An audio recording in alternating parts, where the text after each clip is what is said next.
Welcome back to the Better Men, Better Ball Player podcast. I'm your host, Trey Cobb. I want to thank you for joining us here on our 65th episode of the podcast. And we get joined by another legendary coach. Legend in his own right, which and still has many years to come. Coach Mark Pudge Gjormand from James Madison High School in Virginia. This guy is just amazing. I remember listening to him a couple years back at Charlotte in the National High School Baseball Coach Association clinic, and stuck with me ever since. His clinic there, and just could sort of follow him from there. And my buddy Jimmy Jackson, I know his daughter has worked with them at James Madison, but Coach Gjormand is just an absolute legend, and you'll get to hear just how passionate he is, his commitment to the game, and his commitment to really growing men and building a community. And he's a program coach, knows how to run a program. He's been coaching for 31 years, 26th season here at Madison. He talked about earlier him getting to coach under legendary coaches. I think that's what a common thing we've heard throughout this, talking to great coaches, is learning from other great coaches and taking your time to learn and see how things are done from a really good coach before you get into a head job. And then you also hear things like other coaches taking the time to learn as they're doing that as well. More about Coach Pudge. 2 Virginia State championships. We get into talk about, he talks about it in the show, but one of them, he had a perfect season. That team gets recognized as one of the best high school teams of all time. When they won, I think that was in 2002. I said 14 Liberty Conference championships, 1 Concorde Conference championships. 2018 was the Conference Coach of the Year for the 7th time. He's been regional coach, home plate club high school coach of the year, and he's also been the East Coast Coach of the Year for the National Baseball Coach Association, and he's been a finalist for the National Coach of the Year in the High School Baseball Coach Association. Another great thing cool about Pudge is that he is the founder of MVP International. They put multiple coaches. If you don't know what it is, you can check it out, MVP International. Multiple sports, travel all over the world to, again, using the sport as a catalyst to continue to grow and meet people, connect. And so he's just doing a tremendous job, just trying to spread his message all throughout the world. But he's an incredible clinician speaker. Like I said, one of the biggest talks I remember seeing in every coach's clinic that I've done since 2005. So he's just a leader of men, the mental game master. You hear like just mental, like what he can get motivational, and you can tell he can get into people and get them excited to run through a brick wall. I'm sure his players just want to run through a brick wall for him, and just really great conversation, and really enjoyed it. And Pudge, I just can't thank you enough, man. It was incredible, and guys, I think you're really gonna enjoy it.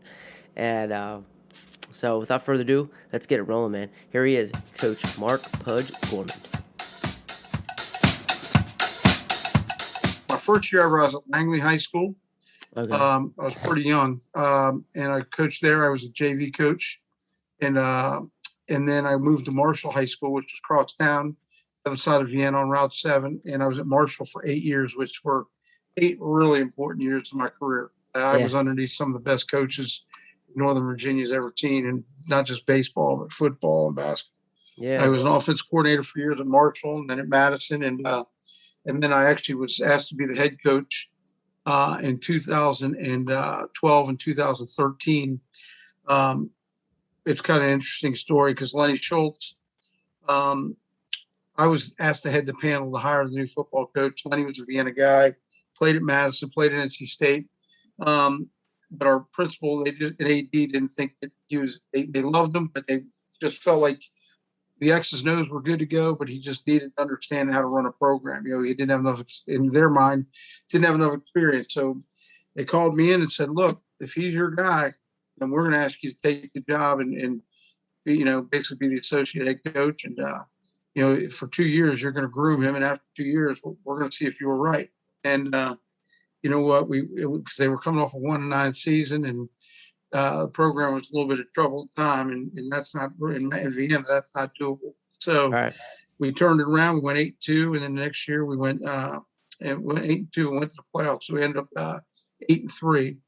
We lost in the playoffs. And then my second year we went 9-1 in the regular season and lost again. But I played for the conference championship both years, and Lenny took over, did a great job. And then he died tragically. He was hit by a truck on 95 the day after school got out.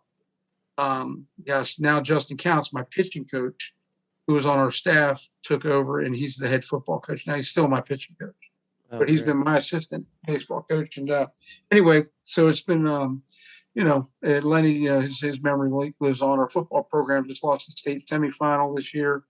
And so, take a look. It's the same staff that I hired with Lenny, and they've just carried on the tradition. So. Yeah, that's phenomenal. I remember that story. I remember when you spoke at Charlotte years back at BCA. Yeah. And you had mentioned that story, like just needing a guy to come in, help with the program and kind of build the program, and I definitely remember that story. So yeah, I was definitely wanted to hear about, the football stuff. And I think that's important, just because I think good coaching is good coaching for one. Well, we kind of approached, it's weird. I part of my approach with my baseball program is, there was a time when, did I want to be a head football coach? Did I want to be a head baseball coach? And, back in the 90s, it was at that point where, both of them were intriguing. I definitely chose the right path. And, but like I said, I was under guys like Mike Skinner, Dean Sisler in baseball, Mike Skinner in football, Pete Bendorf. I mean, guys that are legends and won state championships in Northern Virginia. And so, I mean, I wouldn't change those 8 years. I was a young, cocky, gunslinging offensive coordinator, and, I was ready to take on the world. But I needed to understand the importance of the PR part of it, and, humility and things like that. And what I wouldn't change a thing, man. I don't forget where I came from. I can tell you that. Yeah, for sure. It's funny. I think too many coaches don't do that these days. I think, there's such a need for coaches that honestly, I just don't think enough guys put the time in. And, I think that a lot of guys get jobs too early, and it gets them in trouble. Sorry, I didn't mean to cut you off.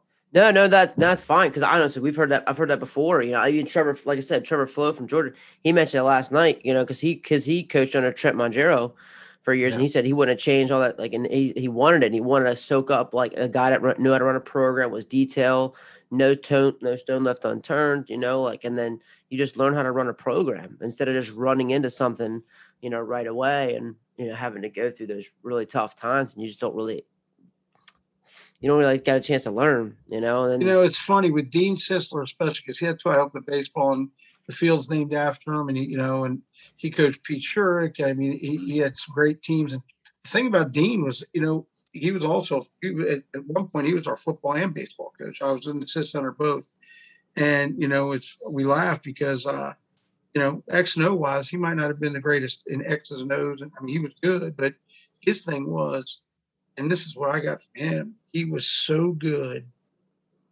on the mental side of the game. And he just, every time we took the field, we never thought we were going to lose. And mental toughness was his thing. He was a hockey player, played hockey into his 60s. Thursdays we got out of practice at 4:30 because he had to be at Mount Vernon Ice Rink to play hockey. It was, and a lot of them were ex-NHL guys. Oh. And so he had a toughness about him.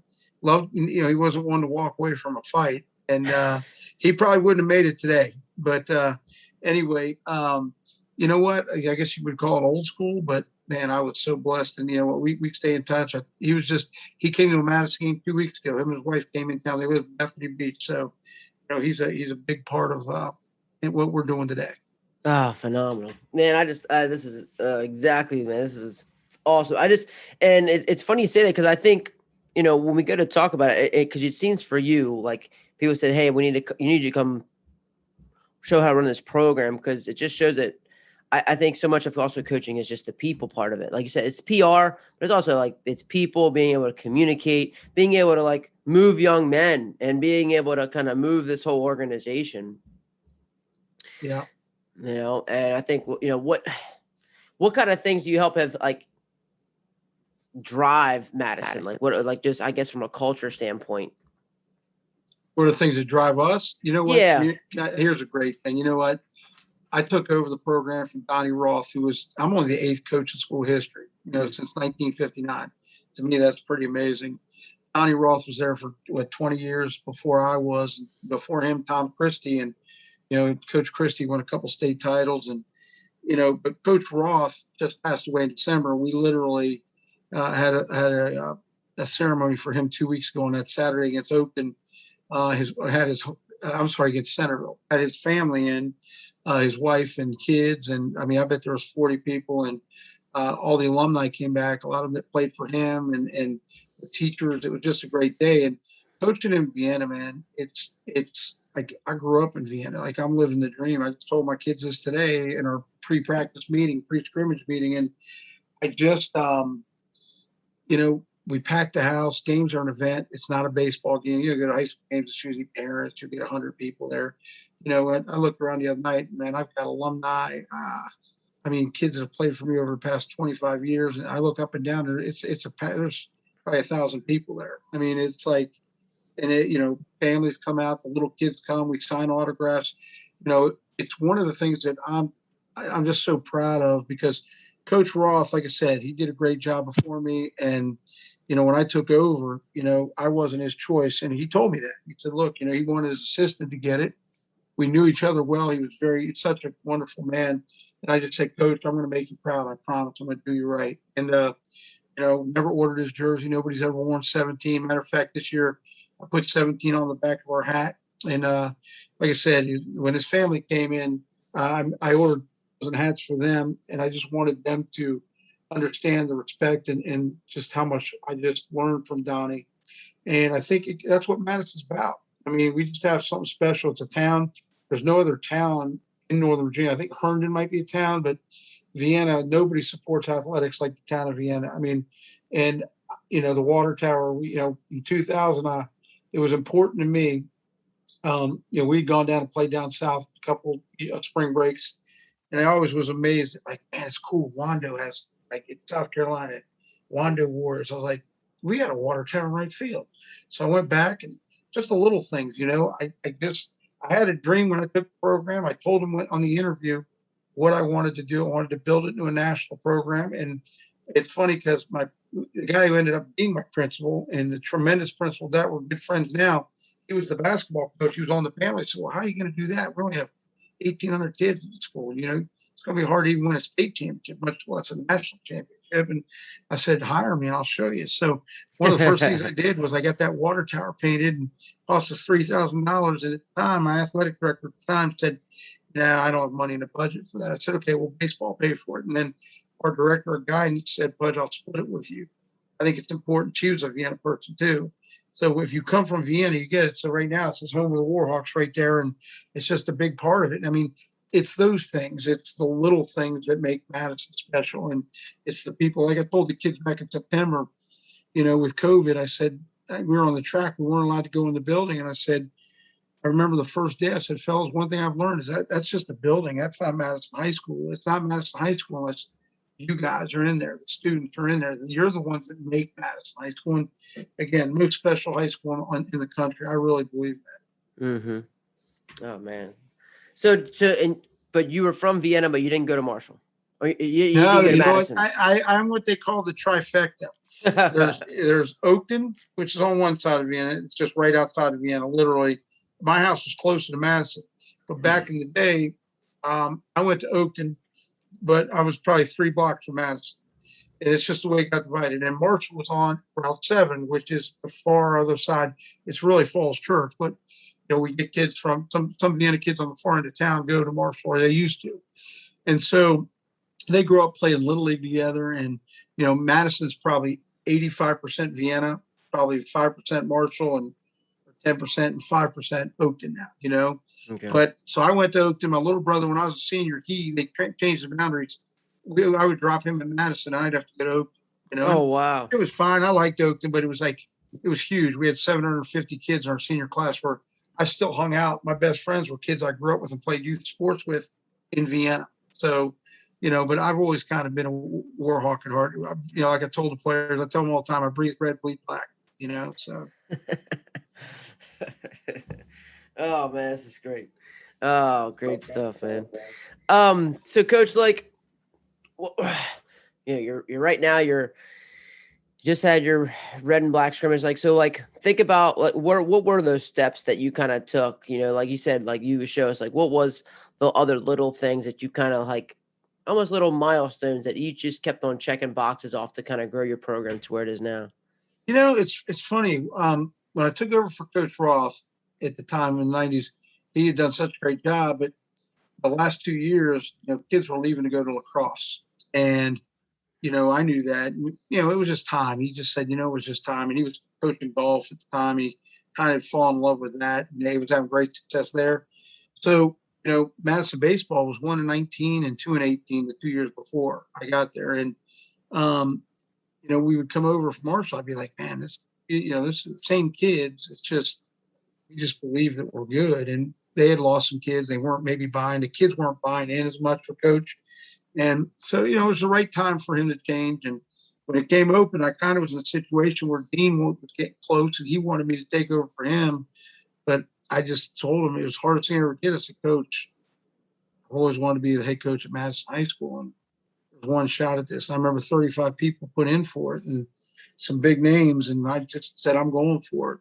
And interviewed great. I was a Vienna guy, and Charlie Ossel, the AD at the time, told me the story a couple weeks ago when he was there for Donnie Ross. And he tells me all the time, because every time I've seen him over the years, I always thank him. He goes, would you quit thanking me? I never forget where I came from, like I said. And, part of it was early on, I had to teach them how to win. I had to get the lacrosse kids back into baseball that had left.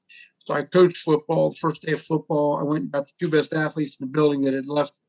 One of them had left baseball, Zach Sprzynski. I remember telling him, hey, Zach, he's like, hey, Coach Pudge, welcome to Madison. I said, hey, man, you know what? I'm your position coach now. You're going to be also going to be a center field leadoff hitter again. It's time to put the lacrosse stuff down. He's like, oh, Coach, I don't know. And I said, Zach, I'm not asking you. I'm telling you how many touches you want in football. So I'm gonna be one dictating how many times you get the football. And then Tony Ellis, I knew if I got his best friend Tony, who was another great athlete, I just need to get the athletes back in the program. So we literally, I'll never forget this. First game, I've always coached baseball like football. We treat it like, I love the mindset of you play once a week, you prepare for that game to win that game. And so I always thought, why can't you do that in baseball? That's what I love about Dean. So first game, I'll be quick, but we're playing Centerville High School. Coach Rad Smith, they were really, they were supposed to be, I think they're preseason number 1 or 2. And at that time, Ron Tugwell was at West Springfield. He was the king. He was the legend. As soon as I got the job, I called Tug and I said, Tug, I need you to play me. I know you're the best. Why would you play Madison? We've been awful. Coach, I've worked camps for you. I used to beg him, let me come just work for free. I want to be around Ron Tugwell. Mm-hmm. And so he said, yeah, Pudge will play. I said, but I need to be the second game. That's why I second game. I said, just trust me. I need you to play. He goes, okay, come over and play second game. So we play Centerville. Rad Smith, they're number 1 preseason. They're loaded. And I went up to him before the game. It was at Madison. And I said, it's the only lineup sheet I've got on my wall to this day. And I said, we've been practicing hard, real hard, because I knew how important that first game was to get off on the right foot. And I went up to him and said, Coach, hey, take it easy. It's my first game. I said, we're young. We were 1-19 last year. And, we're not even close. He goes, Coach, don't worry. I'm not going to run it up on you. And I said, okay. And so I said, Coach, I appreciate that.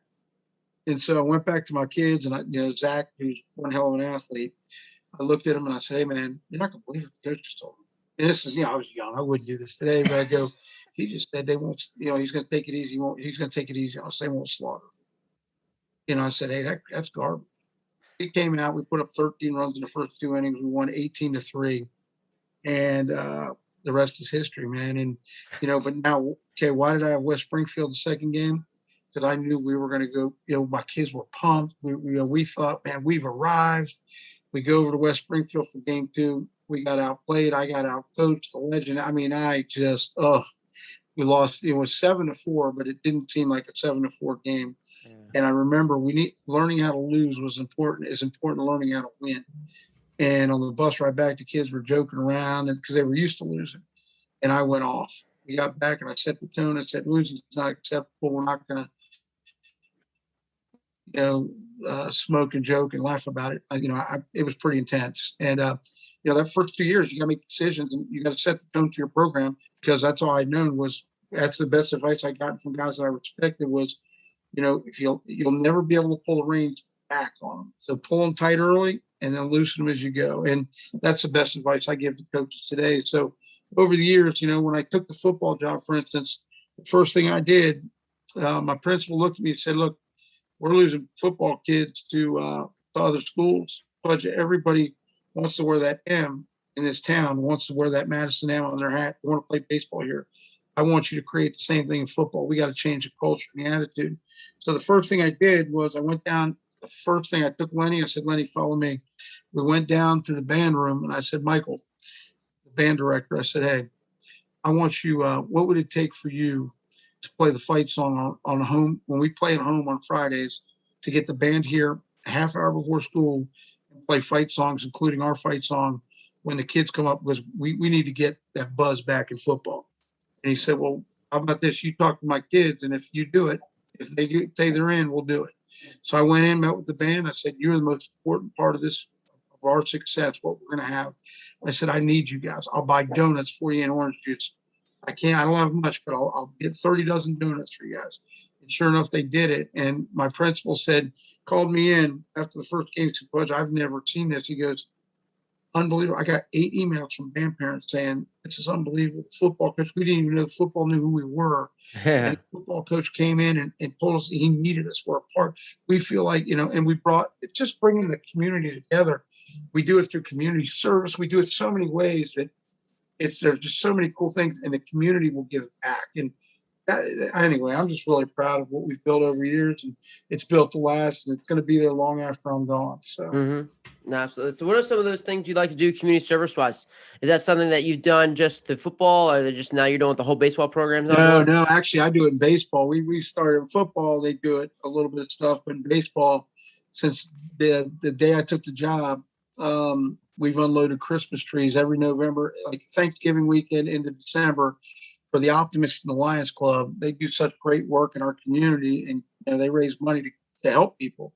And so they came to me and said, would you be interested? I don't even know how the conversation came about, but I think it was one of my assistant coaches said, would we be interested in helping out? I said, absolutely.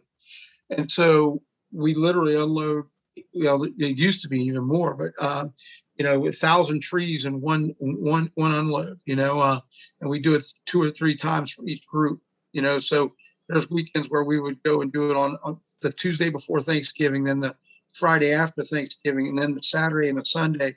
And so the kids give up their time. But I got to tell you, it's one heck of a team builder for us. Like it's become a tradition, and the seniors, literally, they get on top of the truck. They're the ones that hand the trees down. I let them run it. I'm there, but they have to organize it. It's team building. It starts then. I mean, we start working out in September. So baseball, if you're not playing football or playing basketball or winter fall sport, you're in the weight room with us. You're conditioned. We don't show up day one. We get after it year round. And so the community service part, it's become so big. And this year, this is really cool. We just Friday night gave away, Jim Houston was the head of the Alphabet Club. He passed away. His son-in-law was on my first 2 years, played for me. He was all region third baseman, Steve Strackbot. Jim would come to watch us play spring break. He's been our biggest fan. He would run the Christmas tree stand. Well, he passed away 2 years ago. And I was going to start last year, but with COVID, we couldn't do it. But anyway, we just gave away $1,000 scholarship in his name to Tyler Choberline, who's going to one of my players. Every year, a Madison baseball player is going to get a scholarship of $1,000. And like basically, we nominated 3. An outside party picked the winner, and they had to write an essay about how Madison baseball has prepared them for life moving forward, and how community service has impacted what they do within our community. And I think that says volumes about our kids. They are, we do 2 things. We talk about, address them every Friday during the off season. We talk about being the total package and do the right thing because it's the right thing to do. They'll stay behind the cafeteria. They'll pick up trash. Even if they didn't leave it there, and it's something we strive to, we want to be the best, the best we can be in everything. Excellence. 100%. Sorry about that. That's my dog barking a little bit back there. Oh, I actually didn't hear it. Yeah, you're lucky you didn't hear my dog. I got a 10-month Anyway, basset hound. there you go. Yeah, man. Shoot. So getting into that, you said like you hit the ground running day one. Like I remember, like I said, in Charlotte, and like I said, you're shoot, just your. I used to talk about your phases. Are you still talk? Do you still use your phases? You Yeah, still in you all that? remember all that? I Wow, that's do, awesome. man. I do, That's man. Like impressive. it hit I've, me well. I've had the opportunity to speak at the national conference, and I really enjoy getting around and speaking to the state conferences. And I've done the Massachusetts one a couple times, and I love sharing. I got to tell you this: we do the phases, and this year has been different though because typically we have 5 phases in the season, and we kind of break it down. This year, with only 12 regular season games, we've already finished our regular season, but I've never had to coach after graduation. Normally, like we finish up and graduation is like the day after this. We in years we won state titles and things. So this year, today I addressed them as freshmen. I said, seniors, one day you become freshmen again, but you're college freshmen. Yeah. And they were a little tired today. Graduation's a big day. We gave a day off, but I got to tell you, we do the phases. So right now it's a little different this year because we won the regular season, which is, we were the 1 seed. That's important to us. It may not be important to people that don't give you a trophy, but you know what? We always talk about wanting to be number 1. And, now conference tournament, we have semifinal on Saturday, final. If we win Saturday, we would play Monday. And that's phase 2 this year. Phase 3, everybody's in the regional this year for the first time. They're putting everybody. So there's 13 teams in our region. They split the region a couple of years ago. And then, if you win the region yet to get the phase 4, you have to win the region. So, anyway, so there's a chance to win 4 phases where usually there's a spring break phase in there. And this year there wasn't. So we'll be back to that next year. So anyway, we're in that. And it's interesting. I think you'd find this interesting. I've shared that you were in Charlotte and heard it years ago. I talked about it, program building. And I just got a text 2 weeks ago from Derek Bunch. He's a coach at Rogers, Arkansas, Rogers High School. And Derek, back when I was speaking, he was in the Q&A room. And he stayed after and said, Coach, man, I'm so proud of these guys. He said, Coach, we just can't get it done, man. I'm afraid we're going to get fired as a staff because we got this new high school. And he kept sharing with me why they couldn't get it done. I said, well, stay after, we'll talk. So anyway, we became tight, became close, and some of my, the great part about high school baseball at the national conference, all my boys in Florida, Todd Fitzgerald and Ray Evans, and some of the best programs in the country, Ron Eastman from the Woodlands, Texas, they were all there that day. We invited Derek to go to dinner. And anyway, we got a text 2 weeks ago, they won a state championship. And I woke up in the morning, I looked at my phone, I kind of saw on Facebook they were doing well. And we've stayed in contact over the years, and they've been knocking on the door, and they finally got it. And I got to tell you, I'm so proud of those guys down there. And we might try to get down there to play them on spring break because they've built Rogers into a power in Arkansas. And he was very kind. We didn't really do anything, but we just maybe helped him believe and learn how to practice a little bit better. But anyway, so the phases work. And when you share this stuff. Pretty special.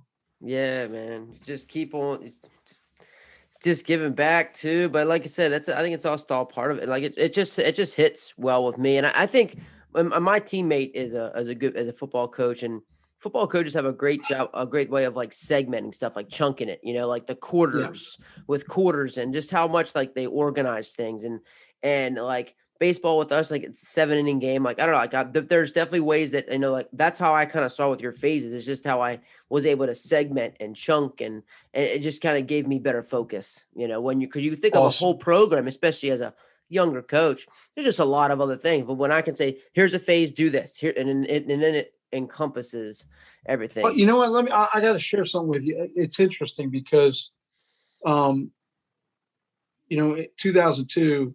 That was a pretty special year for us. And, that was our undefeated season. It's the only team in Virginia ever going undefeated. We were 29-0. We were recognized just a few weeks ago, about a month ago, by Baseball America as one of the top 50 greatest high school teams of all time. We were representative of Virginia. And, that was a really, really special group. That was our first, that was when we got on the national stage for the first time. And, we're hunting that national title and down the stretch. And I just remember the pressure of that was unbelievable because nobody had ever done it. Everybody's right about it.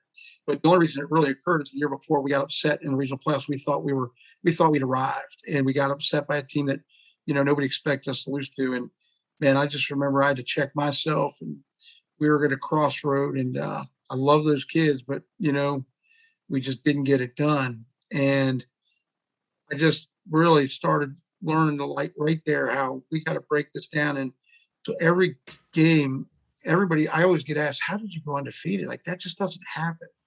And, it wasn't a perfect, we just ended up with a perfect season. We were far from it. And it's funny because I've been sharing it with my guys this year, because right away, we've got a pretty talented group. I mean, and from the beginning, everybody started comparing them to the O2 team. And I'm like, here we go. And this has happened a number of times over the years. And I just kept telling the kids, like, look, man, this isn't what the story's about. You guys have no idea. We're not going to go undefeated. Only one team's ever done it. And then they kind of look at each other like, all right, coach, all right. But it's so hard these days with social media. In 2002, we didn't have social media. Right. I'm telling you. And now, we were saying ear muscle blinders. I was like, you know what, guys, you can't listen to the noise. Like, don't hear the noise. And we were literally, I tell everybody, people want to know, how did you do it? Well, without social media, it was a lot easier. I remember coach telling me, you need to lose a game back there. I said, lose a game? Why? I mean, if we get beat, we get beat. Yeah. What people didn't know is that team, they had a chip on their shoulder this big, and that chip is more important than talent. And it was from that loss the year before against W&L. And they I always make them post their goals at the beginning of the season in the locker room. And I came in the locker room right before the season that year, and I said, win every game. Win every game. And I was like, they didn't put any effort in this. So I'm ripping like a coach. We'll win every game. I said, really? Oh, okay. And I said, well, do that. We're going to have to go one day at a time. So every game took a life of its own. And that's when I learned phases. And I learned how to break it down. And so I even asked one time, we had a close game. I said, maybe we need to lose. People would tell me we need to lose. And they're like, that's good. And I said, so it just motivated. So it's funny because, my big thing is every year, every team has its own story. And I want to, I remember Coach K telling me years ago, I had a chance to meet him. And I think that I asked him the best piece of advice he could give me. And it was, don't let it, like, one team can't become, they weren't your team. The O2 team has nothing to do with this team, even though the tradition's there. I always tell this, I want to win it with this team. I've been there, but I haven't been there with you. And that was the thing I got from him and Augie Garrido. I got to know Augie really well. And I had Eddie McGuire went and played for Augie. But I met Augie back in 92 and he was a card, God rest his soul. But, I remember him calling me one day talking about, I was on the way to a game. He's like, Pudge, we're going to rock Texas A&M tonight. We're going to rock. We have spirit. And I was at your yard and you got spirit. I love Madison. There's a spirit. And I was like, Coach, you just gave me, I got goosebumps. I'm like, you just gave me my pregame speech today. We're getting ready to play in the conference semifinal, But we really did. You learn in football, you break it down one game at a time. So always take it back to that.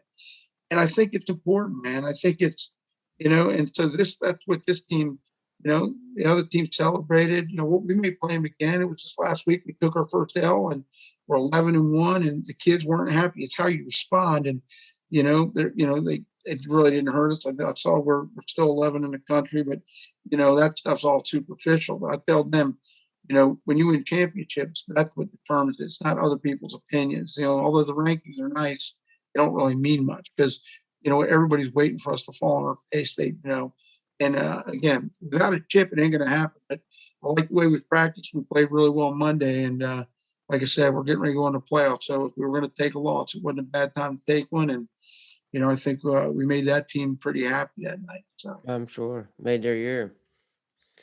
So could you give me a refresher? Can we go over your phases?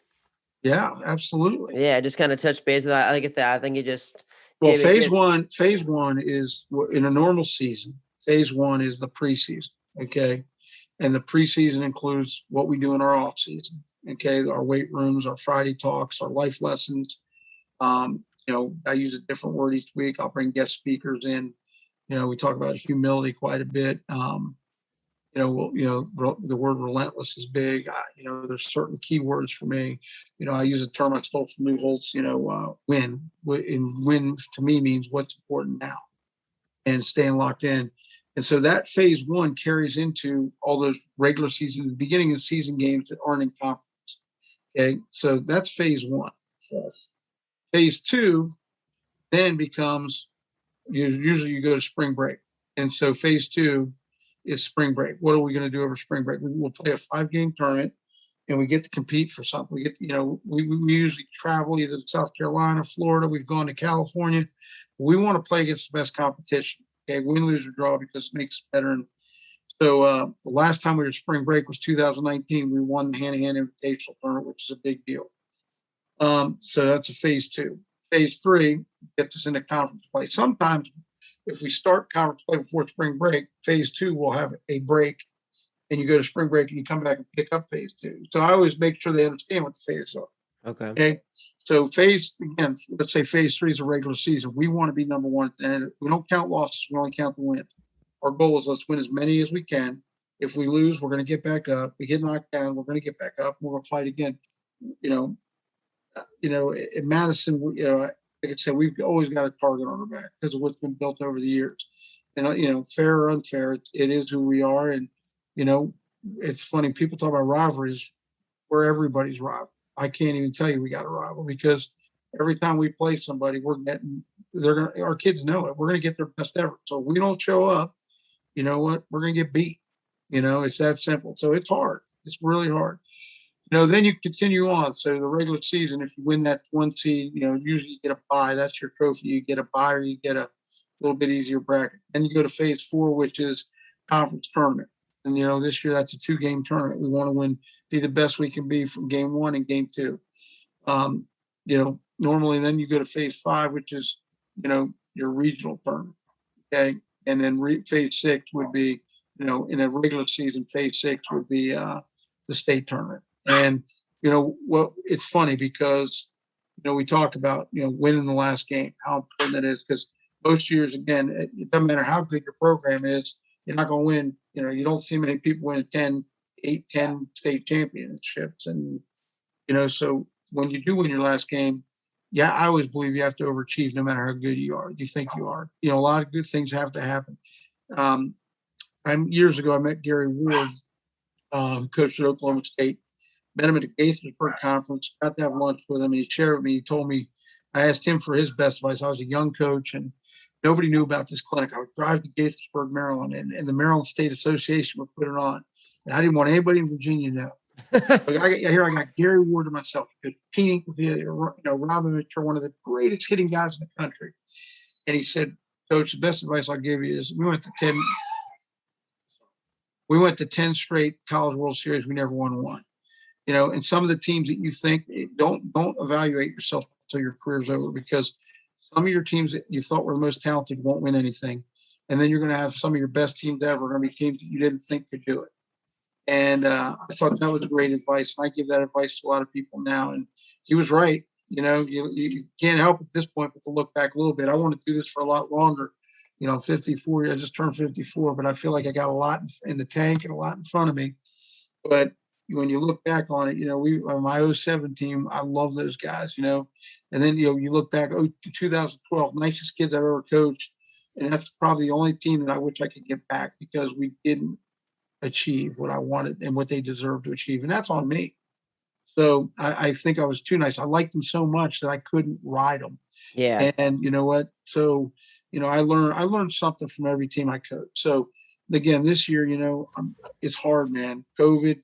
Coming off COVID, everybody's in the same boat, but this group is, I like them a lot. But man, I got to tell you, it's the distractions, we got prom, we had graduation yesterday, but they're good things. They're good problems to have, but it's just so hard right now, keeping kids locked in. I think everybody's fighting it a little bit, but I think we're starting to play our best baseball at the right time. Yeah. I mean, I know like a big thing about Maryland, one of the big things is like Maryland, you can opt out of the tournament because kids are leaving for the beach and they've already had these plans because their stuff is going into June too. Yeah. And I think, I think here's another thing too. I think that a lot of coaches, a lot of coaches, key to the whole thing at any level is, and they don't understand is, we've got, everybody's got 3 or 4 hitters in their lineup. This year we've got, I always tell my 9-hitter, Jaden Chris is a heck of a player right now. He's our 9-hitter. I said, Jaden, you're not a 9-hitter. You're one of 9. Mm-hmm. And, I think what people need to realize when you get in a coach, and a lot of young coaches want to coach the best kids, the 1, the 2, the 3. They're not the guys that need coaches. Those are the guys that are helping coach the other kids. And I think that's what's special about our program is our young kids get treated like gold. You hear about these schools where they haze, and I don't get that. Like, you know what? I don't want any freshman to come in our door in the weight room in a year and feel uncomfortable. I want them to be excited to be there. And our older kids, our veterans, our seniors do such a great job over the years of looking out for the younger guys. And that's something I'm really proud of. And, so if our 7th, 8th, and 9th hitters are better than other teams, 4th, 5th, and 6th hitters, we're always going to be good. Oh, yeah. And we're always going to have a chance. And I think, I told my guys this, we said to talk today, our 16th, 17th, 18th, 22nd, 23rd, 24th player, they've got to be better. A lot of them could start at other high schools because they work their tails off. And, they have to be, they have to make sacrifice. They have to be unselfish. And that's the question I get all the time is how do you keep them all happy? So, I think they just genuinely want to win for each other, and, tonight we inter-squad. On days we don't play, we try to inter-squad. That's their time to shine. And, man, just to see kids step up tonight, I mean, our kids have gotten better, and those will be the guys that take the place of these seniors next year. Mm-hmm. And that's how you build something that it's, we're going to be right back in the mix next year. Now, is it like those inter squads? That's how you're kind of building in some like guys. Let's say they just need pitching work, haven't got their innings. That's where you're able to kind of show those guys their live stuff. 100%. Like tonight, our top 3 guys went. We threw 3 guys. Our top 3 Monday. We split them up because we didn't want to. We got playoffs coming up, and we'd already clinched. So, James Triantos and James is projected to be a first, second round pick, and rightfully so. He's the most easily the most complete player I've seen come out of Northern Virginia. Best high school player I've ever seen. And, wow. And that's live. And that's 35 years, I can say that. And so I feel like, what, we've got, when you see a kid like that every day, and, we've had some really good ones. So, this kid scored 31 runs in 12 games, like it's crazy. Like, and he last week going into our 10th game, he's hitting 852. Who does that? And so, it's funny. So every day it kind of makes us better because my younger guys, and James does such a great job, him and Colin Tuff. Colin's committed to UVA, and, they do such a great job with Bryce, our sophomore, who's committed to Alabama. They're helping him grow as a person.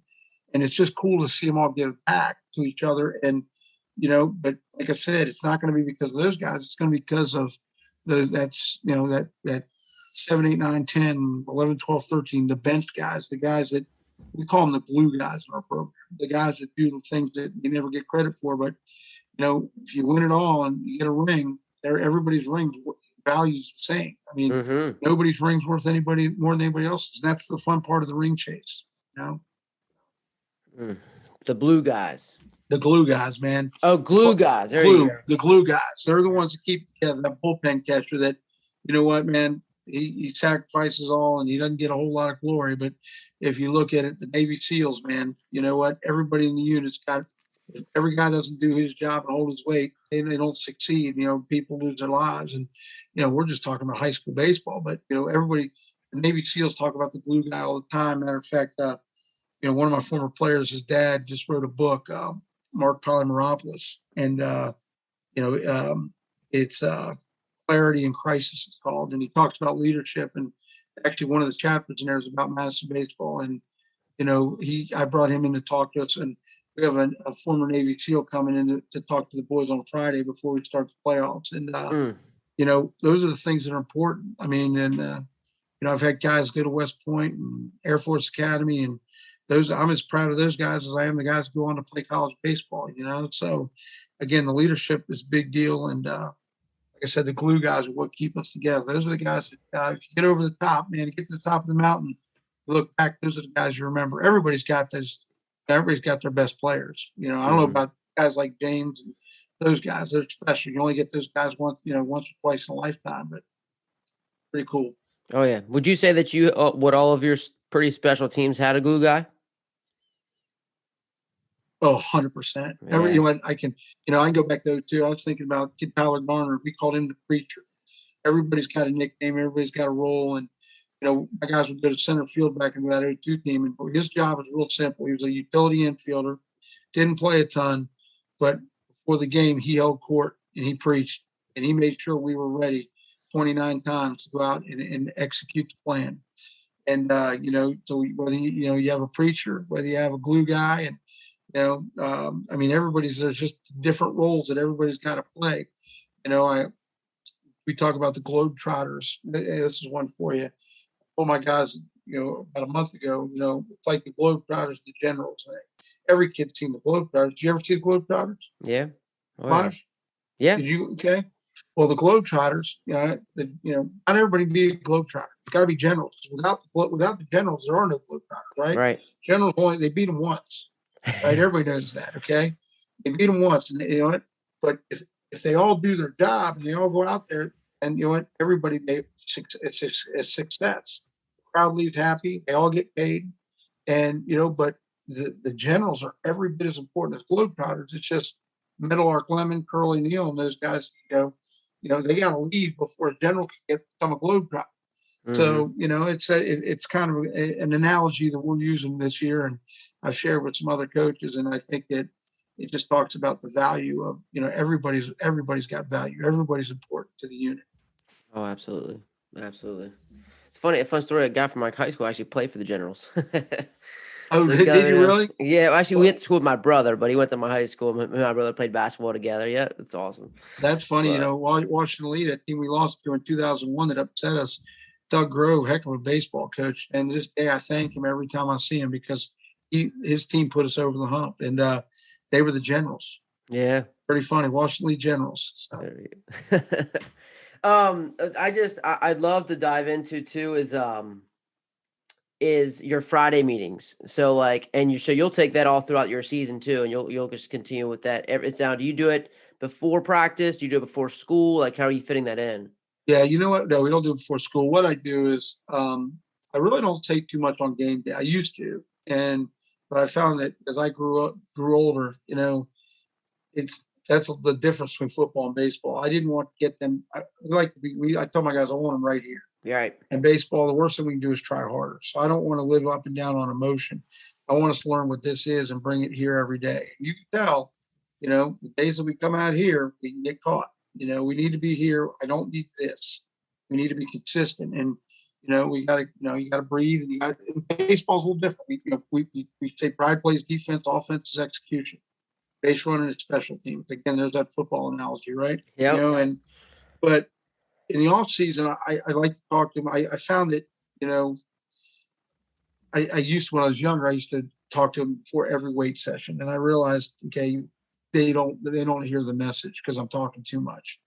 And, I remember, their seniors, they've heard it all for 4 years. So they know the importance. And, I'm a big eye contact guy. They got to lock in. And, we do a thing called two claps. So when we clap it up for somebody, we'll say two claps for so-and-so or two claps for this. But on Fridays, like I said, whether it's me speaking or whether I might bring the custodian in and talk about being the best custodian you can be, or, just different people in life. And, but we talk about what's important. We talk about making a difference. And I think when we get to the season, it's go time. And then like I said, if I, usually the day before the game, we'll talk about who we're playing. We don't really talk too much about the other team. We talk about playing against the game of baseball.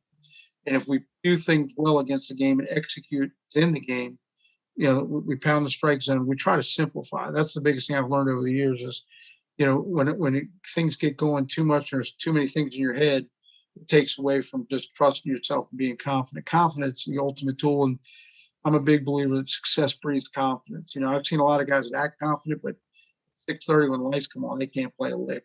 Mm-hmm. But you know what? It's like, we coming off a loss.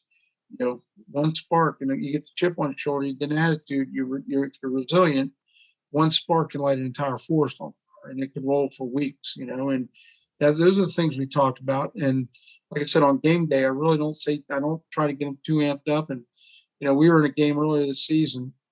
We had come out of the gates. We had thrown 3 straight shutouts. We were winning 15-0, 13-0.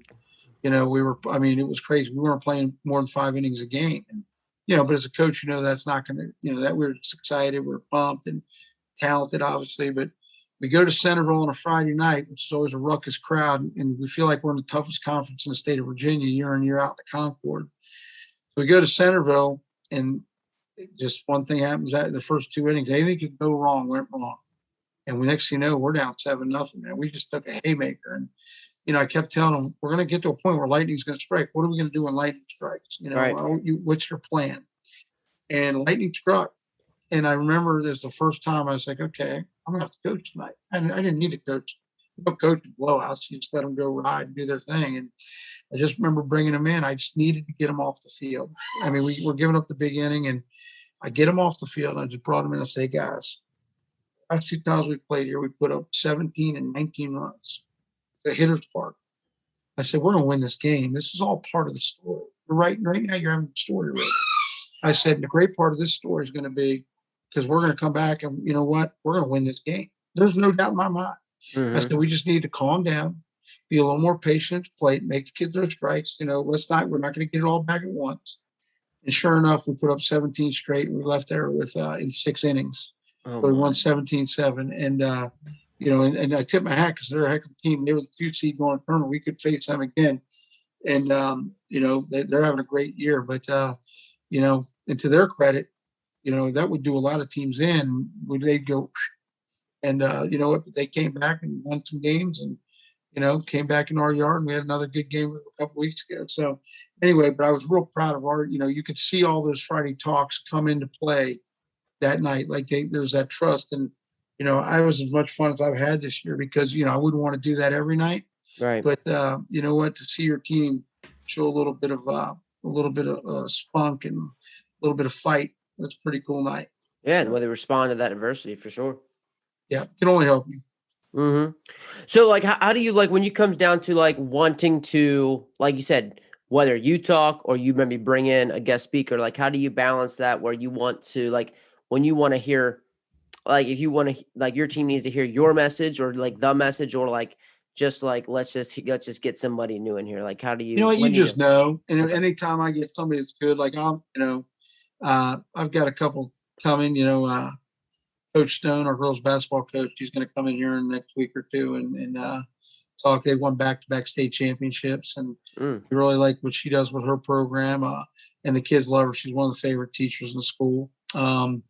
Like I said, we've got a former Navy SEAL coming in this week. And I think, this time of year, they don't need to hear me much. It's more important to bring those outsiders in. And, we'll have a big pre-tournament dinner Friday night. We play Saturday. And one of the alumni, our parents, she's been tremendous. Her husband used to be our photographer. He passed away 2 years ago suddenly. And she's still a huge part of what we do. And her 2 boys played for us.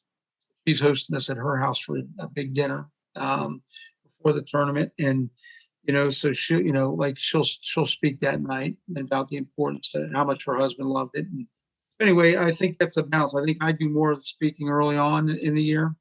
And like I said, my voice, it's there every day. Like I said, what you really want is the transition. And if your best players are your leaders, and that's what I'm excited about right now. My leaders are taking over.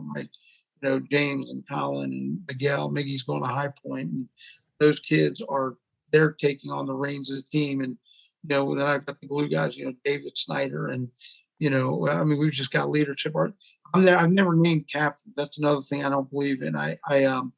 My captains are my seniors because I think if you've got and it's funny, players have always come back and thanked me for this because I tell people the reason I do that is if you're a senior, you deserve to be a leader. And you should be a leader. If you're not, that's my fault. But when you graduate, you can always say, and you go for a job or you go for a job interview, you could say you were captain of your high school baseball team. That gives every kid the opportunity.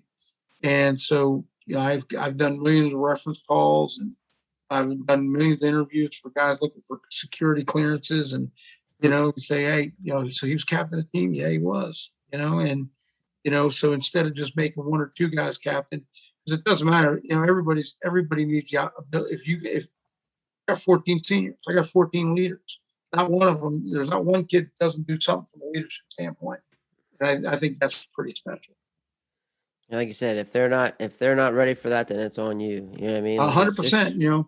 I tell them they don't. What? It sounds cliche, and well, I mean, I've always said this. You'll never. Sometimes I'll pick up a paper, and whether it's pro sports, college, or high school, you'll see a coach rolling his players under the bus. I'm not going to ever do that. Never have, never will.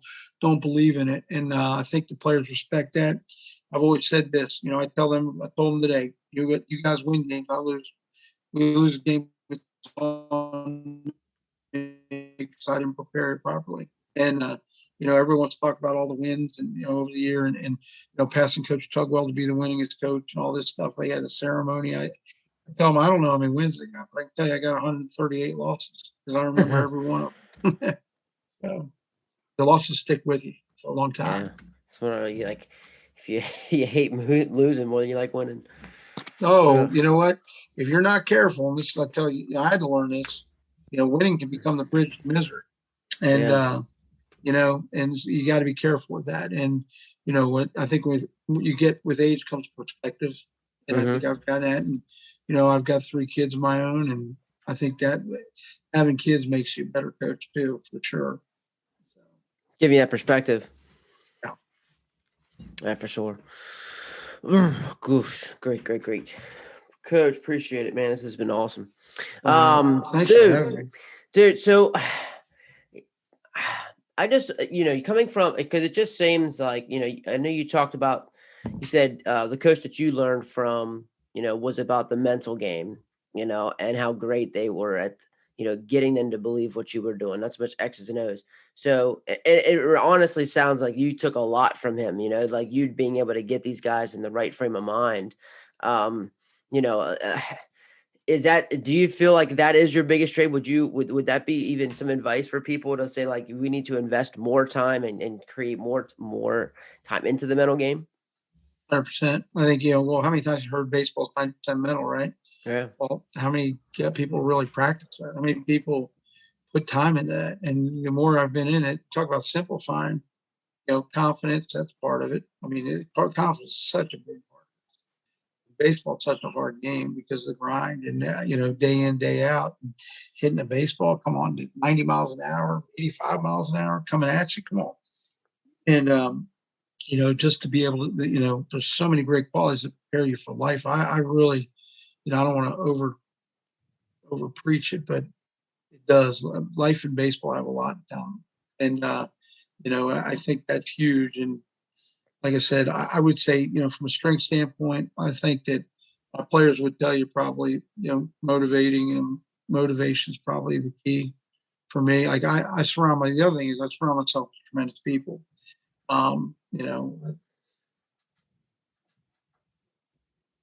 One of those guys, a lot of these guys there's 2 ways to coach. There's coaching to win and succeed, and then there's coaching to show people how much you know. And I think young coaches do a lot of that.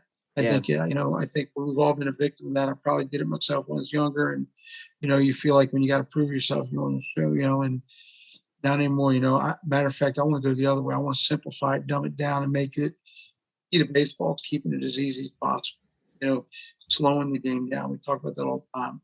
Make 95 look like 88. Make 88 look like 80. I had breakfast with a young man who played. He was a prospect. He's playing in a prospect league now. He just had a really rough senior season. I won't mention his name. At a really good D1 school, and he just needed somebody to believe in him. And so a friend of mine reached out to me, and his parents reached out, and didn't play for me in Madison, but I just like the kid. He played in the college league that I started last year, and I really got to know him. And you know what? It's funny because I asked him 2 questions. How's your mom handle it? How's she handle it? You've hit rock bottom. How's your mom? He goes, you know what, coach? She got my back. She's, oh man, I need to do this. I need to do that. I need to do this. I started changing all my mechanics, and I was throwing 95, now I'm throwing 91. And I said, well, okay. well, what's your dad tell you? Because my dad just tells me he loves me. And he just tells me that he doesn't care if I play another day of baseball. I said, which one you like better? He said, I like it when my dad just tells me he loves me because he goes, I said, but your mom's your mom. That's why she's always going to do that. She, he goes, I know. He goes, I'm already frustrated. And I just, sometimes you don't want to hear all that. So anyway, he turned it around. He's thrown a couple outings in a pro scout league before the draft. And, he's throwing 95 again. And like I said, I think he just found a little bit of perspective. And I think that sometimes the mental side, it's not all about mechanics. It's about the mental side and how you approach the game, how you approach life. And, rise and shine or rise and wine. There's two options. That's right. And I think it's easy to fall into rise and wine. So, I'm real proud of that young man. We've had some wonderful texts over the past couple of weeks. I wish him nothing but the best. And, he's going to have some adversity, but that's what I tell my kids, my players, you're going to have adversity. And I think that's important. And I do think, like I said, my staff, Justin Counts, TJ, these guys all played for me. TJ Ertzum, they all went and played college baseball. And, I don't want to surround myself with yes guys. I want guys that, challenge me as a head coach. And, when I cut them loose in practice with their position guys, they're the best of the best. So, I think a lot of guys surround themselves with guys that they don't, they want to be the smartest guy in the room. And anybody knows me knows I'm far from the smartest guy in the room. Oh, yeah. Yeah, you just get me in a room that I can just be the dumbest guy and I can just sit out in the corner and just maybe ask a couple questions and write it down. Fake it till you make it. That's it, baby. That's it. I've been doing that with this podcast since we've been in quarantine. I'm like, love to just talk some baseball, man. I'll tell you what, man, I've heard nothing but great things, and what you're doing is awesome. It's phenomenal, man. I appreciate it. You've had some great people on here. Yeah, I've been fortunate to just, I know Jimmy really well, and Jimmy's just a good friend of mine. We've been friends for a long time, and Jimmy Jackson's the best of the best, man. Yeah. I heard you have Matt Ittner on here too. I did, Matt Ittner, and I got to meet him this year, and we've been in touch since November, and just phenomenal guy. So then through Matt, Tom Marker from Ohio, of course, Tim Saunders. Tim Saunders. Tim. I mean, Hall of Famer there. He runs our National High School Association. Yep, and I remember. So I spoke at the convention and in Nashville. I think it was. Oh, that's my town. 16. I forget, but yeah, that's when I met Tim, and I talked about USA baseball and just different stuff like that. And I never forgot that conversation. Like I never forgot, just watching you and. You just remember different experience. I'm like, man, I got to talk to Pudge if I get a chance. So I just really appreciate you taking some time here, especially with you preparing. Like, I know you're preparing like crazy, man. So it's just, it's funny. I appreciate that. Like I said, I'm looking forward to, Scottsdale. This December is going to be a lot of fun. We get to go back and at the national conference together, and it's going to be a great weekend. We missed each other last year, and we're all best friends. Yeah. The National High School. Anybody's not part of the National High School Baseball Coaches Association is crazy. I mean, the ABCA is great, but that's really college based. But these guys, we're always amazed that these younger guys that don't get out to the national. You've been there, man. It's we might have 300, 400, 500 coaches show up at the national conference, but it's all the guys that you're reading about, and I've made just great friends. This game has introduced me to so many wonderful people, but, you got to get, you got to get a couple guys. You got to get my friend Roland Wright from Western Branch on. You'd love him. Man. I would love it. I would just, it's just, Joel Sato, Joel Wright. Joel, yeah, man. Utah. Yeah. I was he invited me years ago to go out to the Utah Coaches Clinic. Actually, I couldn't make it. I sent my assistant Andrew Baird, and he loved it, man. The Utah guys do it right. But my buddy Todd Fitzgerald just won another Florida State title, and he's at Stoneman Douglas where they had the school shooting a few years back. And you know what? You need to get him on. He'd be great. And if you ever need, you need his number, man. He would do this in a heartbeat. You'd love him. Yeah, guys ever. I mean, but like, just like we were texting, man. Like, I think that's where we're on the same page, like it's a matter of like what baseball can do for us and what it does for our kids. And like, we're teaching lessons beyond the game of baseball, and we're growing the game, to make it even better. But just to show that what our game can do beyond playing the game. Well, I'll leave you with this. I got a great story, and I know you got to go. I could sit here and talk all night, man, but it's become a tradition. I don't know how it became a tradition, but Anybody knows me knows I like karaoke. I'm big. I've been doing it since 1994, I think, and somehow along the way it became tradition. I've been blessed to be invited to a lot of my former players' weddings, and I think that's one of the greatest, honors. Or even when, just a player calls, and I remember, one of my guys called, his dad had passed away, and you play such a role. You're just not. You're a coach for life. I'm in it for life, and so anyway, now the thing is, I sing Purple Rain at former players' weddings. I don't know how that became a tradition, but this is pretty cool. So about 2 weeks ago, my assistant coach TJ Ertzel, he graduated in 2010, helped lead us to a conference championship and a regional semifinal berth. And TJ and Allie, they asked me if I would officiate their wedding on July 10th. I'm going to Oh, be actually marrying my first Warhawk. So, oh wow. yep. So you want to talk about great honors, man? I tell you, I was really touched by that, and Yeah. we're going to have a good time with it. So I might have to come up with a new song. I might have to give them something better than Purple Rain. So. Do like white wedding. Yeah, there you go. Yeah, absolutely. So anyway, man, like I said, Trey, man, you're the best. I look forward to it. One of the coolest things that I do. Obviously, I have my MVP Baseball Academy right here in Herndon, where I live, and I'm blessed to be around not just Madison High School kids, but kids from all over Northern Virginia. And you know, I'm at the point in my career where if I can help any kid, I want to help.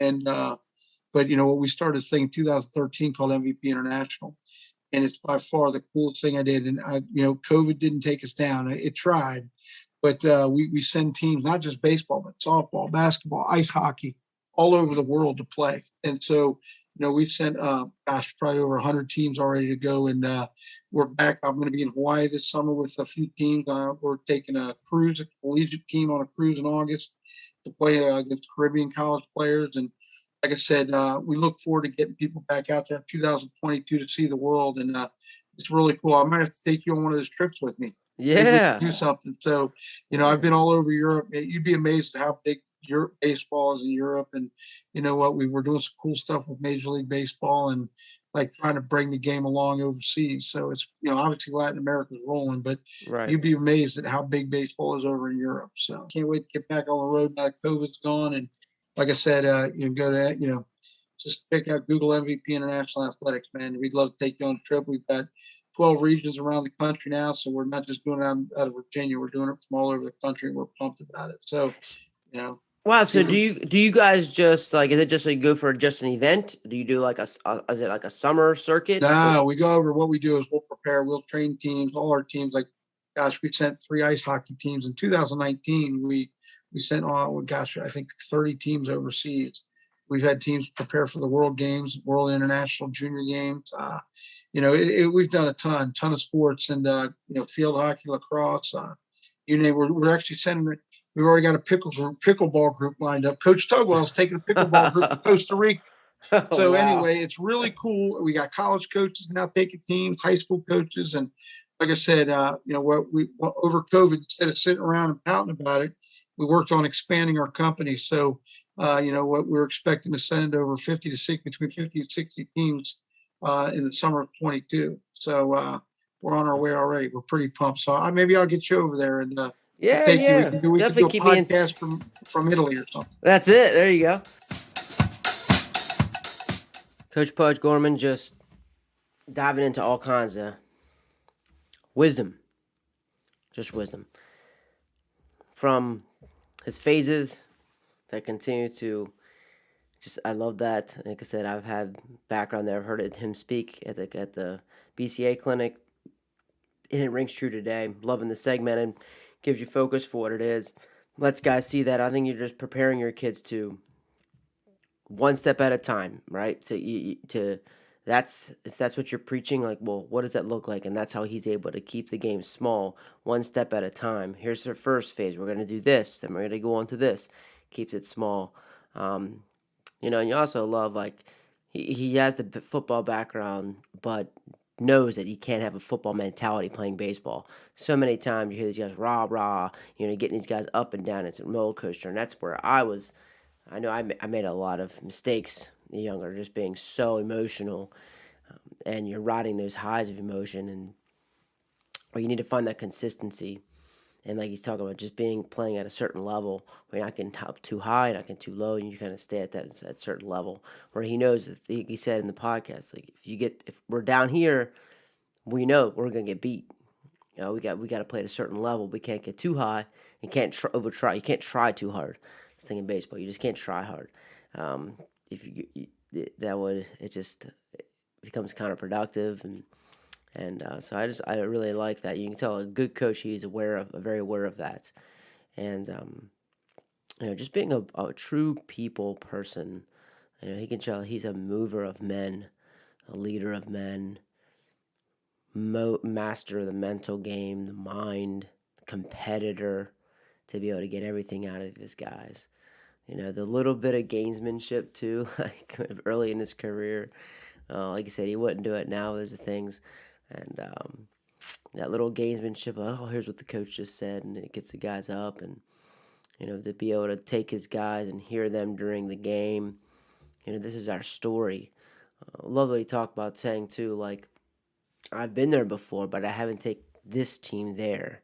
Allows to own each year and make importance of each year. It's easy to get to splash one year, but it's very tough to always have that target and continue to stay up and stay at the top, be consistent, and that's what Coach Gjormand's shown he can do. And he's a true legend, and can't thank him enough. And like I said, he's got a lot of time left. He's still got the commitment, still got the fire, the passion. He's going to roll. He's going to continue to roll for years, and it's awesome. It's awesome to see. So, Coach Gjormand, I can't thank you enough, man. Appreciate all the time. Appreciate you guys sticking with us. If you're not following him, you can follow him on Twitter. You can follow him on Twitter. And, James Madison High School. But if you look at Twitter, it's at Coach Pudge 8, at Coach Pudge 8. But again, MadisonWarhawkBaseball.com. Check more out of him. Check their website out. Follow them. Just absolute dudes coming out of there all the time. So, until next week, where we keep on trying to grow the game, just as Coach Gjormand talked about, and just how we're, using the game to help grow men. They teach life lessons on and off the field, and I love his leadership with that. Every Friday, bringing somebody in, talking to them. It's such bigger than the game. Those guys get tremendous value at a program like that, and just that's where it's at. So, can't thank Coach Gjormand enough. Thank you for his leadership, and until next week, keep getting better.